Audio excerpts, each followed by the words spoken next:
औज़ुबिल्लाहि मिनश्शैतानिर्रजीम बिस्मिल्लाहिर्रहमानिर्रहीम। मैं हूँ कारी वलीद और अपने चैनल जादू जिन्नात और इलाज में एक बार फिर आप सबको खुशामदीद कहता हूँ। नाज़रीन इकराम, अब तो साइंस वाइंस की बरकत से खैर मजहबी जहन ने भी ये कहना शुरू कर दिया है कि इंसान पर शैतान नहीं आ सकता। हालांकि इसके दलाइल बीसियों हैं जो किताब व सुन्नत में मौजूद हैं। रही ये बात कि मगरब जादू को और जिन्नात को नहीं मानता, तो ये सिर्फ़ गलत फ़हमी है जो कुछ पढ़े लिखे लोगों को लाहक है। उनका कहना है कि जादू जिन्नात अब सिर्फ़ मुसलमानों का मसला रह गया है और जदीद मगरबी आदमी इन खुराफात से निकल चुका है। हकीकत यह है कि जादू जिन्नात के हवाले से सबसे कम यकीन अगर किसी मुआशरे में पाया जाता है या पाया जा सकता है तो वो मुसलमान मुआशरा है। जिस मुआशरे ने खुदा का इनकार कर दिया हो उस पर शैतान सवार न हो, ये कैसे मुमकिन है? तो जिन माशरों ने खुदा का इनकार किया है इनमें सबसे ज़्यादा जादू जिन्नात को मानने वाले लोग हैं। मगरब में तो शैतान परस्ती बतौर मज़हब के फैल रहा है। इस मज़हब में शैतान की बाकायदा इबादत की जाती है, इसे खुदा की तरह पूजा जाता है।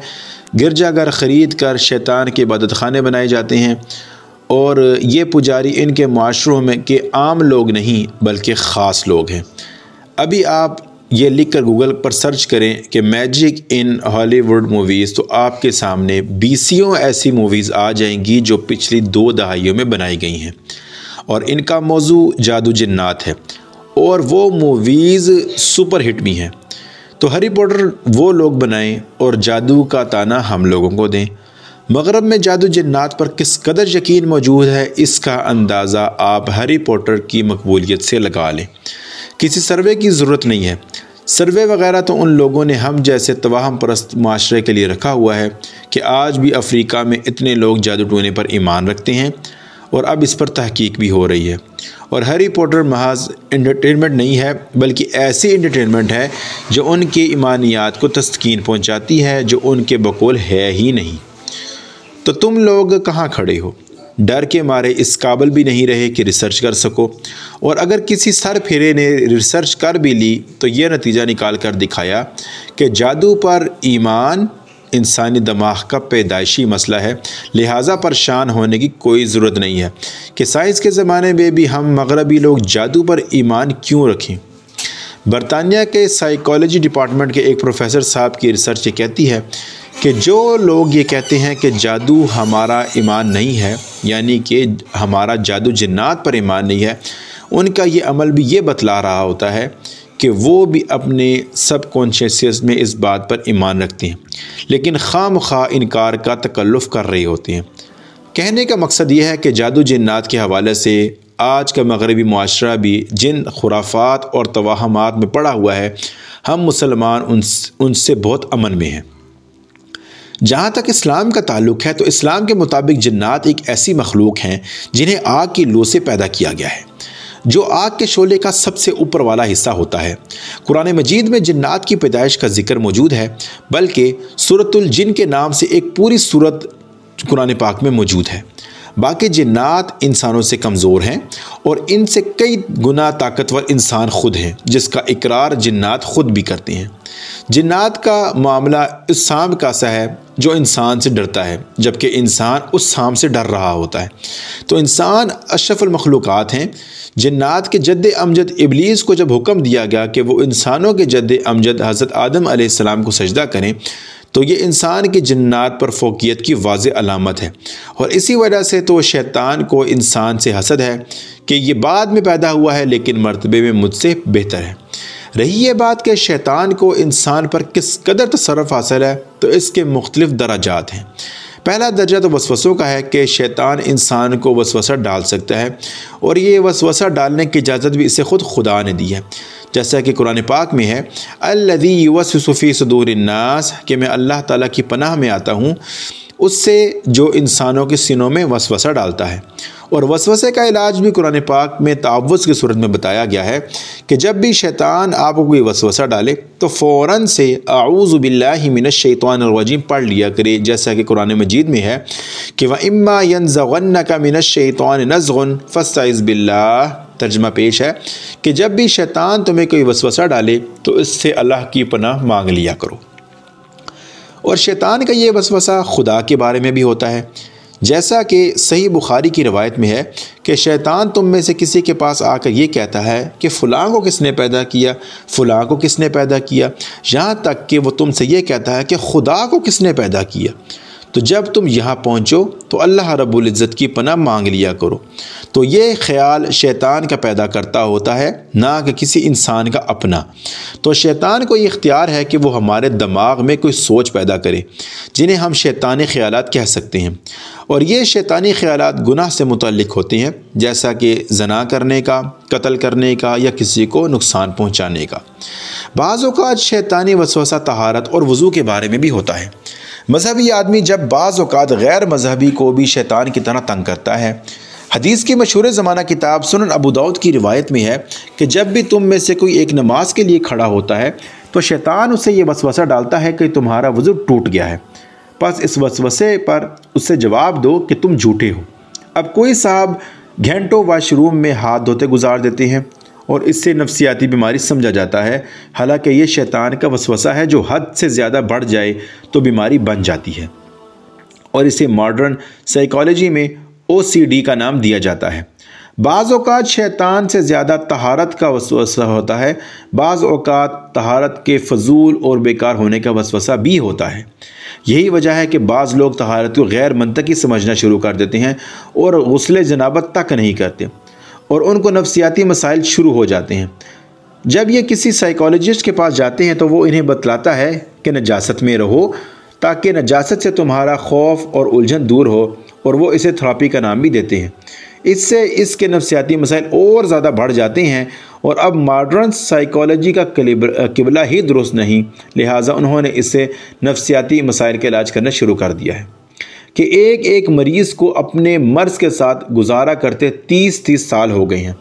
कभी इसको काउंसलिंग पर लगा दिया जाता है तो कभी थेरेपी पर, और जब मसला हल ना हुआ तो 2 थेरेपीज़ को मिलाकर एक नई थेरेपी बना ली जाती है, और जब इससे भी कुछ ना हुआ तो उसे मेडिसिन पर लगा दिया और फिर उसको ब्रेन फॉगिंग शुरू हो गई। मरीज़ के दिमाग पर हर वक्त सोचों की यलगार होने लगती है, वो जज्बात से आरी हो गया, अपने अंदर खला महसूस करने लगा। तो अब उनके पास क्या हल है कि इसकी दवाई की मिकदार को बढ़ा दो और इसे सुला दो। यानी उनके पास किसी मसले का आखिरी हल मरीज़ को सुला देना है कि जैसे ही वो सोकर उठेगा तो जादुई दवा उसके सारे मसाइल हल कर चुकी होगी। कमाल है, लेकिन ज़्यादा कमाल तो उन मरीज़ों का है जिन्हें उन्होंने बेवकूफ़ बना रखा है। मसले का आसान सा हल ये था कि आप उसे तहारत के एहतमाम का हुक्म देते और फिर उसकी थेरेपी करते तो देखते कि उसके मसाइल कैसे हल नहीं होते। रहा इस्लाम तो वो इस कौम की जीन्स में है, इनको बायोलॉजिकल और साइकोलॉजी दोनों मज़हब पर खड़ी हैं, तो आप इसे निकाल कर कैसे ठीक कर सकते हैं। तो शैतान वसवसा डालता है और ख्वाहिश को भड़काता है। यानी इस्लामी साइकोलॉजी के बयान के मुताबिक वसवसा और ख्वाहिश से साथ साथ चलते हैं। वसवसा ख्वाहिश को पूरा करता है और ख्वाहिश वसवसा पैदा करती है, और शैतान इन दोनों में रब्त कायम करता है। रुकिया और दम वगैरह से ये इस मर्ज़ का इलाज हो जाता है, अगरचा काउंसलिंग से भी इसका इलाज कभी कभार हो जाता है। इसकी वजह यह है कि शैतान हमारी कमज़ोरी को तलाश करता है। अगर तहारत और नफासत हमारी कमज़ोरी है तो वो हम पर हमला यहीं से करेगा, क्योंकि उसका इंसान पर बस चलना आसान नहीं है कि वो उस ताकतवर इंसान को नुकसान पहुंचा सके। लिहाजा वो हमारी कमज़ोरी को तलाश करता है और इस पर हमला कर देता है। तो शैतान तो हमें बीमार नहीं करता, लेकिन हमारी बीमारी की जरासीम या जिस्म के कमज़ोर पहलू को छेड़खानी करता है, उनको मस करके छेड़ देता है, जिससे वो बीमारी की सूरत इख्तियार कर जाती हैं। तो मेडिकल साइंस भी यही कहती है कि हमारे जिस्म में हर वक्त हज़ारों बीमारियों की जरासीम मौजूद होती हैं, तो शैतान इनमें से बाज़ को फ़ाल यानी कि एक्टिव कर देता है, और इसके फ़ाल करने के पीछे वजूहात भी मटेरियल की सूरत में होती हैं। इसी तरह अगर आप असाबी तौर पर कमज़ोर हैं तो शैतान आपको डिप्रेशन के मर्ज़ में मुब्तला करने के लिए वसवसों में फंसा देगा। तो डॉक्टर या साइकोलॉजिस्ट जिस्म के उस कमज़ोर हिस्से को दवाई या काउंसलिंग के ज़रिए मजबूत करने की कोशिश करते हैं जिस पर शैतान ने हमला किया होता है। इसी तरह शैतान का ये वसवसा मियाँ बीवी के दरमियान भी होता है कि इनमें लड़ाई करवा सके और नौबत तलाक तक पहुँच जाए। जैसा कि सही मुस्लिम की रिवायत में है कि इब्लीस अपना तख्त समंदर पर बिछाता है और अपने चेलों को दुनिया में भेजता है कि वो फसाद फैलाएं। जब वो चेले वापस आकर इसे रिपोर्ट देते हैं कि हमने दुनिया में ये फसाद फैला दिया, और इनमें से एक आकर ये कहता है कि मैंने मियाँ बीवी के दरमियान लड़ाई करवाई, यहाँ तक कि इनमें अलहदगी हो गई, तो इब्लीस इसे अपने तख्त पर बिठाता है और उस शैतान को अपने गले लगाता है और कहता है कि ये है मेरा असल जानशीन। इसकी वजह समझ में ये भी आती है कि मियाँ बीवी की अलहदगी दोनों के लिए और बच्चों के लिए भी जिस किस्म की जहनी मसाइल पैदा कर देती है, इसका नतीजा अमूमन इंसान से ईमान और मज़हब के भी जाते रहने की सूरत में निकलता है। सही बुखारी की एक रवायत है जिसमें आप सल्लल्लाहु अलैहि वसल्लम रात को हज़रत सफ़िया रज़ी अल्लाह ताला अन्हा के साथ निकले तो रास्ते में दो लोग मिले। आपने उन दोनों से कहा कि ये मेरी बीवी है। उन्होंने कहा सुबहान अल्लाह, अल्लाह के रसूल, ये बतलाने की भला क्या ज़रूरत थी? तो आपने कहा शैतान तुम्हारे दिल में वसवसा डाल सकता था, यानी मैंने शैतान का रास्ता भी बंद कर दिया। तो शैतान के इस किस्म के वसवसों से हिफाजत के लिए बाहम बातचीत और गुफ्त शरीत बहुत ज़रूरी है, ख़ास तौर पर मियाँ बीवी और करीबी रिश्तेदारों में। और काउंसलिंग में भी आप मरीज़ के दिमाग को मजबूत करने की कोशिश करते हैं ताकि वो शैतान के वसवसों को पीछे धकेल सके। वसवसे के अलावा शैतान के तसर्रुफ़ की दूसरी सूरत इंसान को मस यानी कि टच करना है, और मस की भी कई एक सूरतें होती हैं। कभी वो सिर्फ मस ही करता है जैसा कि बच्चों को, और इसका असर हल्का होता है जैसे कि बच्चे अमूमी रवैये के नॉर्मल बिहेवियर में कुछ तब्दीली आ जाती है। सही मुस्लिम की रिवायत में है कि जब बच्चा पैदा होता है तो शैतान उसको छेड़ता है और उसके छेड़ने से वो बच्चा रोता है। इसी तरह एक और हदीस में भी है कि रसूलुल्लाह सल्लल्लाहु अलैहि वसल्लम हज़रत हसन और हज़रत हुसैन रज़ी अल्लाह ताला अन्हुमा को दम करते थे और इन कलिमात के साथ दम किया करते थे। वो कलिमात ये हैं, उईदुकुमा बिकलिमातिल्लाहि ताम्मा मिन कुल्लि शैतानिन वहाम्मा व मिन कुल्लि ऐनिन लाम्मा। मस करने की दूसरी सूरत ये होती है कि शैतान इंसान में दाखिल हो जाता है।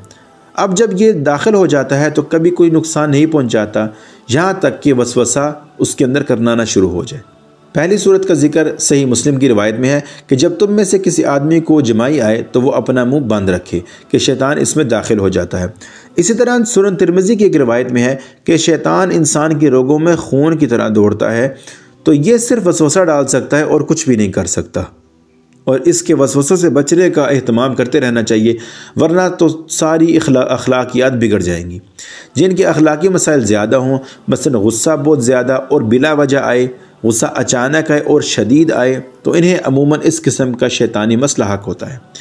मस करने की दूसरी सूरत ये होती है कि शैतान इंसान के अंदर सकूनत इख्तियार कर लेता है, यानी आर्जी तौर पर दाखिल ना हो बल्कि घर बना ले, और ये थोड़ा तशवीशनाक है। इस सूरत में भी शैतान को इंसान को नुकसान पहुंचाने के लिए सालों मेहनत दरकार होती है, और वो ये करता है क्योंकि जिसमें इंसानी में शैतान की हैसियत एक बैक्टीरिया सी होती है जो कि इन्फेक्शन फैलाकर इंसान को नुकसान पहुंचा सकता है।